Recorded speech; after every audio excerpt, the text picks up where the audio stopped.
स्वागत है। तो कैसे हैं आप लोग? आइए दोस्तों, अब हम देखेंगे rolling on a inclined plane. यहां पर हमें क्या निकालना है कि एक बॉडी को अगर मैं ऊपर से रोल कराता हूं तो वो नीचे आते आते उसका एक्सेलरेशन क्या होगा, वेलोसिटी क्या होगी, डिस्प्लेसमेंट क्या होगा, ये वो निकालना है। ठीक है। अब इस मेथड को हम फोर्स और टॉर्क की हेल्प से करेंगे और एक और मेथड बताऊंगा मैं आपको एनर्जी की हेल्प से। ठीक है, चलिए। तो सबसे पहले अगर मैं, ध्यान से सुनना दोस्तों, अगर मैं एक बॉडी को छोड़ देता हूं यहां से और ये सरफेस स्मूथ होती है तो क्या ये बॉडी रोल करेगी? बॉडी रोल नहीं करेगी। अरे भैया, अगर ये सर्कल है, मान लो स्फीयर है, तो ये स्लाइड करता हुआ नीचे आ जाएगा क्योंकि इसको कोई घुमाने वाला नहीं है। इसको कोई घुमाने वाला नहीं है और नीचे वाला ना लेने वाला mg और mg sin थीटा तो नीचे खींच के लिया जाएगा। आपको ये ब्लॉक हो या स्फीयर हो, दोनों सेम बिहेव करेंगे, बिल्कुल स्लाइड होते हुए नीचे आएंगे। इसका मतलब कि रोलिंग पॉसिबल तो नहीं है इंक्लाइंड प्लेन पे। मैंने क्या किया, यहाँ से रेस्ट से इसको छोड़ दिया और यहाँ पे फ्रिक्शन ले लिया। मान लो ये रफ सरफेस है जिसका फ्रिक्शन कोएफिशिएंट mu ले लो, है ना, ऐसा कुछ फ्रिक्शन कोएफिशिएंट दिया। अब सबसे पहले कितने फोर्सेस लग रहे हैं दोस्तों? यहाँ पे फोर्स लग रहा है एक तो mg इधर, इसका मतलब दो कंपोनेंट कर दो उसके, एक हो जाएगा mg sin थीटा और एक हो जाएगा mg cos थीटा। बोलो यस। अब इस पॉइंट में नॉर्मल लगेगा जो कि सेंटर से पास होगा। नॉर्मल कहां से पास होगा दोस्तों? सेंटर से। अच्छा, और एक लगेगा फ्रिक्शन। देखो दोस्तों ध्यान से, फ्रिक्शन किधर लगेगा? आगे पीछे। बॉडी ट्राई कर रही है स्लाइड करने का, इधर फ्रिक्शन बोलेगा मैं नहीं जाने दूंगा, फ्रिक्शन रोक लेगा ऐसे। क्या समझ में आ रहा है? अब फ्रिक्शन रोक के यहाँ पे हेल्प कर रहा है हमें। कैसे हेल्प कर रहा है? देखो ध्यान से, ये बॉडी वेलोसिटी तो गेन कर लेगी इधर। जब तक मुझे इस डायरेक्शन में ओमेगा नहीं मिलेगा तब तक बॉडी रोल थोड़ी करने वाली है। और ध्यान से देखो, अगर सेंटर पे हाथ रखोगे तो आपका r क्रॉस f क्या ओमेगा ऐसा आ गया? Friction helps in rolling, friction helps in rolling. बहुत बढ़िया दोस्तों, आओ आओ आओ। अब हम निकालेंगे इसका मोमेंट ऑफ इनर्शिया I मान लो, ठीक है, ताकि सारी जनरल बॉडीज के लिए अपन एक साथ निकाल लें। अगर मैंने यहां से यहां तक की डिस्टेंस को मान लिया s, ठीक है, यहां से यहां तक की डिस्टेंस कितनी मान लीजिए? s मान लीजिए, और हाइट मान लीजिए h। ऐसा मान लो, मानने में क्या जा रहा है ना, हाइट कितनी h, डिस्प्लेसमेंट कितना है अलोंग द लाइन s। ठीक है। अब मैं सबसे पहले क्या निकालता हूं? मैं निकालता हूं torque. Torque is equals to I alpha. ठीक है, टॉर्क अबाउट सेंटर।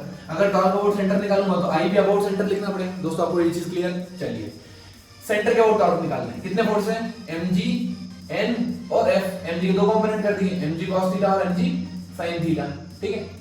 अब इस पॉइंट पे एक फायदा है, देखो n भी यहां से पास हो रहा है, mg sin थीटा भी यहां से पास हो रहा है, mg cos थीटा भी यहां से पास हो रहा है। इन तीनों के टॉर्क कितने जाएंगे?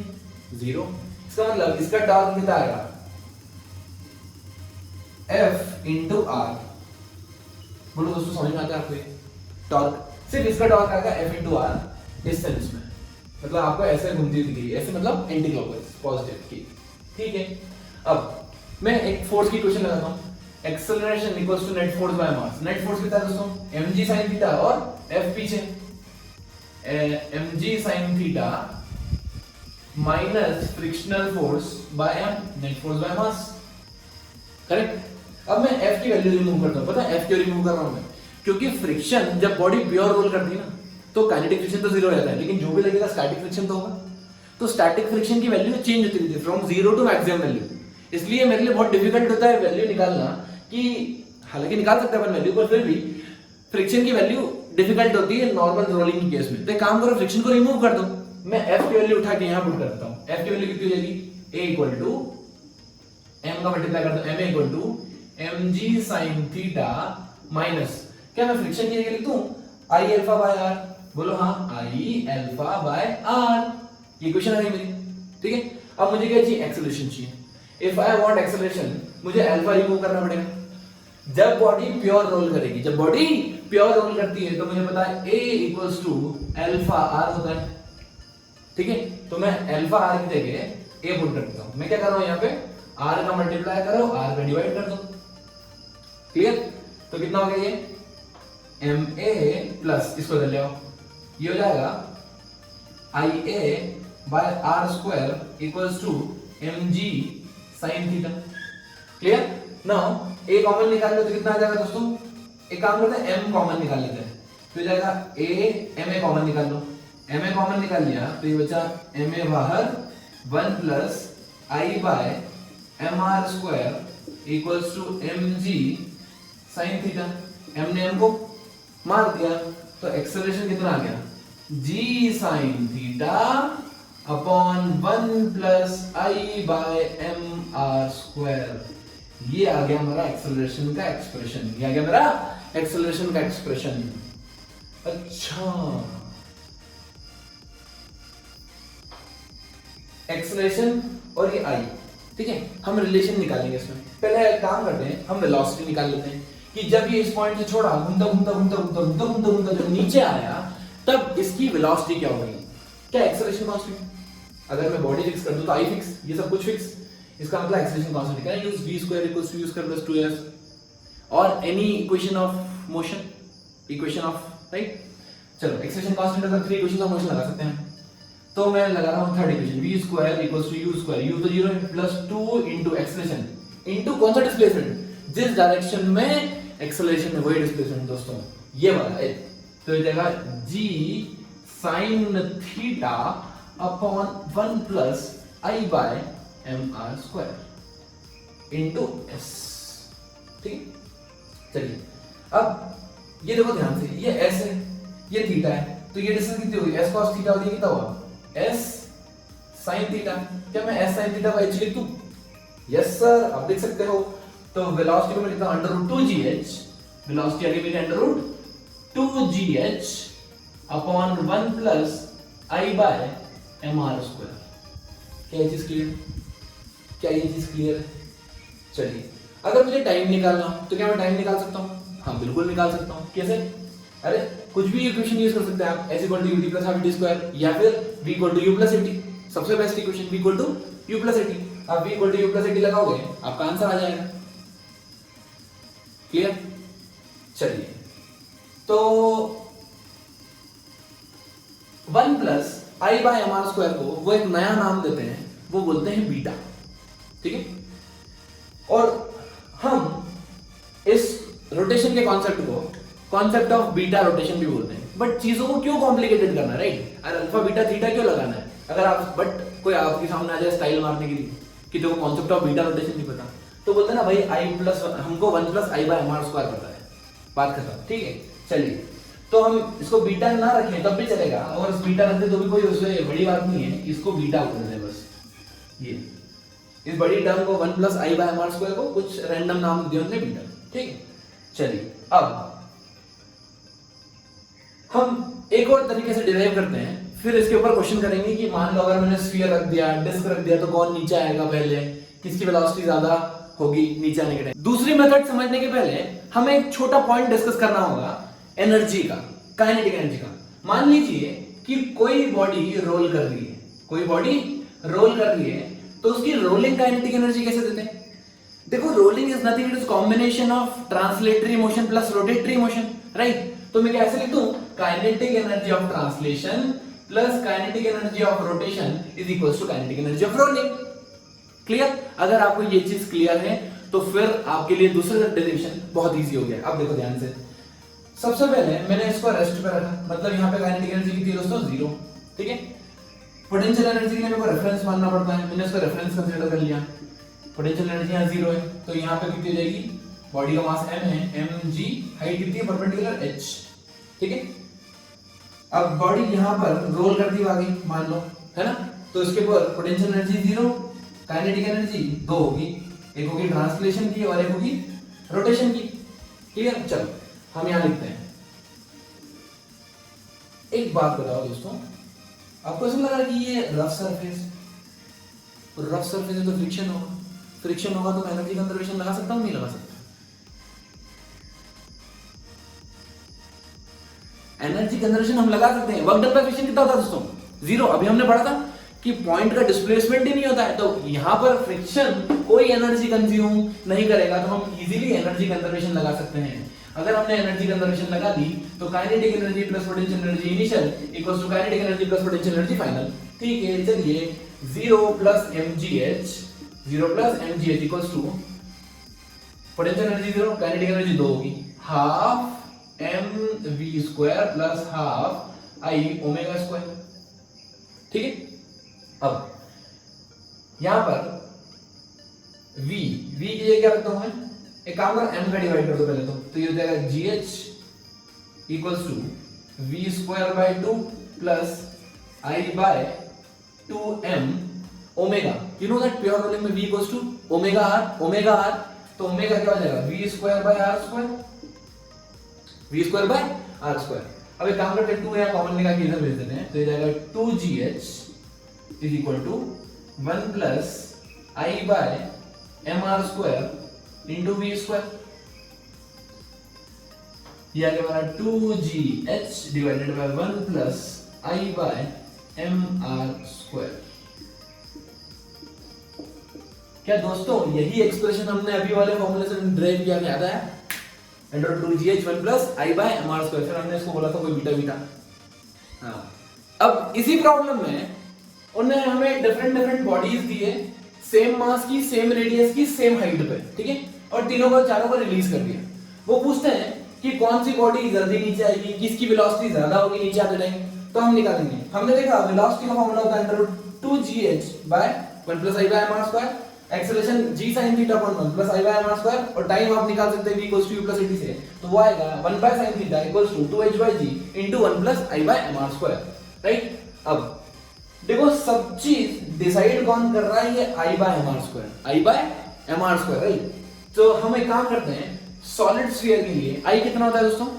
सॉलिड स्फीयर के लिए होता है 2 बाय 5 mr स्क्वायर, मतलब i बाय mr स्क्वायर कितना हो जाएगा 0.4, ठीक है? हॉलो के लिए 2 बाय 3 mr स्क्वायर, मतलब ये रेशियो कितना हो जाएगा 0.66।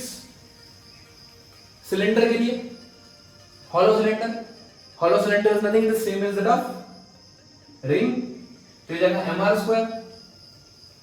Solid cylinder mr square by 2, तो इसका रेशियो हो जाएगा 0.5। क्या ये चीज समझ में आ रही है आपको? इसका मतलब अगर मैं बीटा का रेशियो देखूं, i बाय mr स्क्वायर का रेशियो देखूं, तो बीटा किसका ज्यादा आ रहा है? सबसे ज्यादा आ रहा है हॉलो का, उसके बाद सबसे ज्यादा आ रहा है सिलेंडर का, नॉर्मल सिलेंडर 1, उसके बाद आ रहा है 0.66 हॉलो स्फीयर, फिर कौन आ रहा है दोस्तों? सॉलिड सिलेंडर, और सबसे आखिरी में किसका आ रहा है दोस्तों? सॉलिड स्फीयर, ठीक है? अब देखो वेलोसिटी में और एक्सेलरेशन में डिनोमिनेटर में, वेलोसिटी में और एक्सेलरेशन में डिनोमिनेटर में, मतलब डिनोमिनेटर में क्वांटिटी छोटी तो ओवरऑल क्वांटिटी बड़ी, मतलब जैसे ही ये बॉडी नीचे आएगी सबसे ज्यादा एक्सेलरेशन और सबसे ज्यादा वेलोसिटी होगी सॉलिड स्फीयर की, ठीक है? आप इस तरीके से इसको कंपेयर कर सकते हैं। और सबसे जल्दी नीचे कौन आएगा? वो भी कौन आएगा? सॉलिड स्फीयर, क्योंकि टाइम यहां पर प्रोपोर्शनल है, आप देख लीजिए, जिसका कम लगेगा कम टाइम में वो फास्ट नीचे आ जाएगा। क्लियर ना? एक एलटीक्यू लेते हैं, हम एक हॉलो स्फीयर गिवन है जिसका मास एंड रेडियस आर है, उसके ऊपर हमने फोर्स लगाया टॉप मोस्ट पॉइंट पे, ठीक है? और ये बॉडी एक रफ सरफेस पे प्लेस्ड है, म्यू नॉन जीरो गिवन है, ठीक है? रफ सरफेस है। नाउ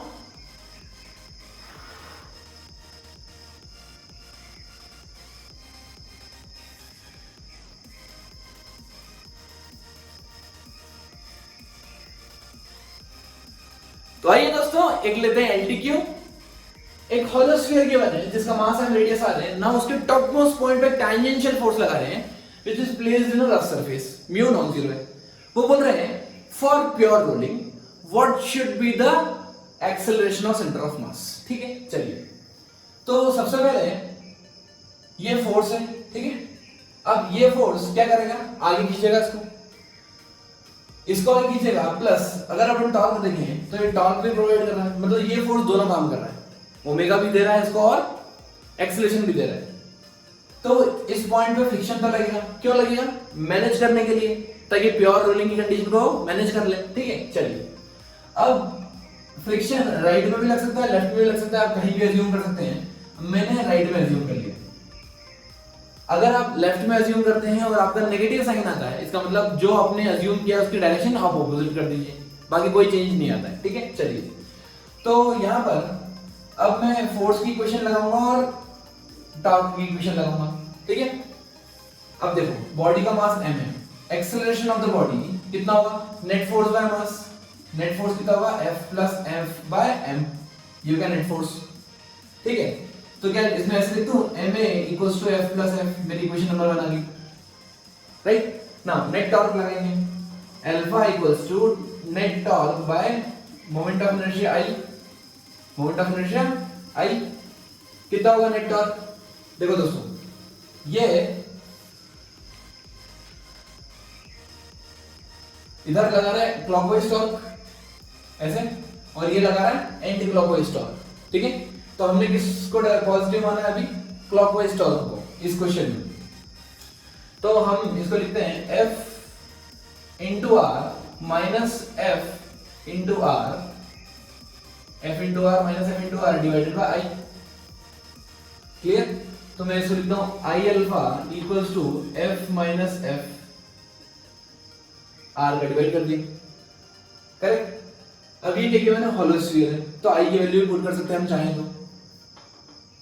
I की वैल्यू कितनी होगी, 2/3 mr square, 2/3 mr square equal to F minus F। अब R अल्फा अगर ये प्योर रोल कर रहा है, अगर ये प्योर रोल कर रहा है तो क्या A equal to R alpha होगा। तो मैं यहां लिख देता हूं उसको 2/3 ma, 2/3 ma। तो यहां तक चीज क्लियर है आपको। अब देखिए एक इक्वेशन मेरे पास ये है, इक्वेशन नंबर 2, और एक इक्वेशन ये है, इक्वेशन नंबर 1। हमें सबसे ज्यादा डिफिकल्टी कहां आती है, फ्रिक्शन में। तो एक काम करो, फ्रिक्शन को रिमूव करो। कैसे रिमूव करेंगे, यहाँ F प्लस F है, यहाँ F माइनस F है, क्या दोनों को ऐड कर दूं। अगर दोनों को ऐड करूंगा तो कितना आएगा, 2F equal to ma plus 2/3 ma। तो कितना होगा दोस्तों, ये 5/3 ma इक्वल्स टू 2F, ये हो जाएगा 6F/5 m। This is the acceleration of centre of mass. आप चाहे तो अल्फा भी निकाल सकते हैं, A equal to alpha r, तो अल्फा भी आ जाएगा A/r, क्लियर। तो आइए दोस्तों एक इंपॉर्टेंट कॉन्सेप्ट डिस्कस करते हैं, टॉपलिंग।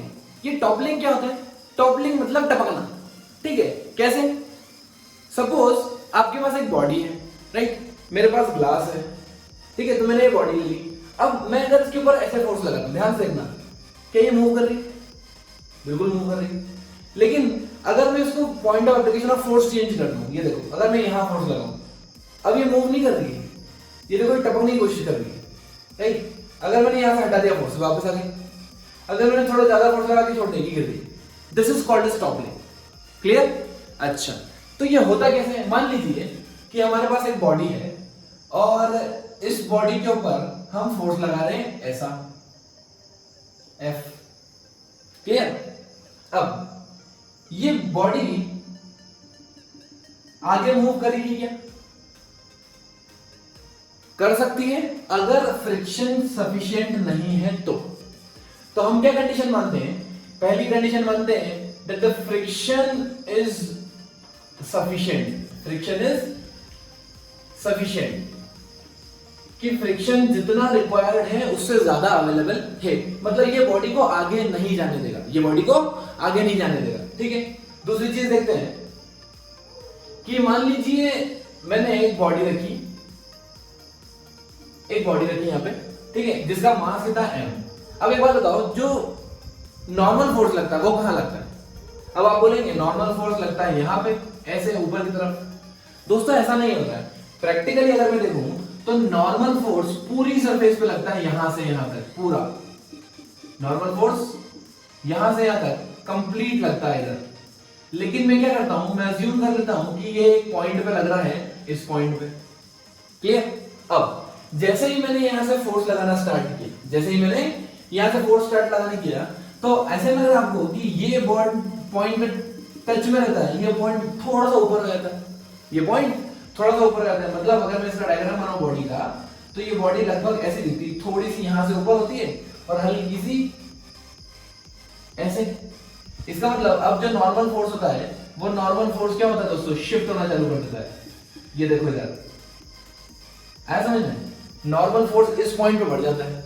जैसे ही मैंने इसके ऊपर ऐसे फोर्स लगाया, मैं ऐसे फोर्स लगाऊंगा, बॉडी ऐसे करेगी, तो इस पॉइंट पे नॉर्मल की वैल्यू बढ़ जाएगी और इस पॉइंट पे कम हो जाएगी। जो उठ गया सरफेस से उस पे नॉर्मल खत्म हो गया। इसका मतलब ये जो नॉर्मल सेंटर पे लग रहा था, अब सेंटर पे ना लगता हुआ वो कहीं इधर लगना जाएगा, इफेक्टिव। ठीक है,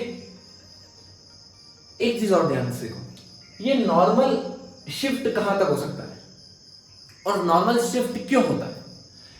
ये वाली बॉडी, ये वाला बॉडी है, इसको ये वाला फोर्स क्या कर रहा है, ये वाला फोर्स इसको क्लॉकवाइज घुमाने की कोशिश कर रहा है, मतलब गिराने की कोशिश कर रहा है। क्लियर। सेंटर पे देखो, ये वाला फोर्स R क्रॉस F, आपको ऐसा लग रहा कि ये इसको बचाने की कोशिश कर रहा है, मतलब नॉर्मल बॉडी को बचाने की कोशिश करता है गिरने से।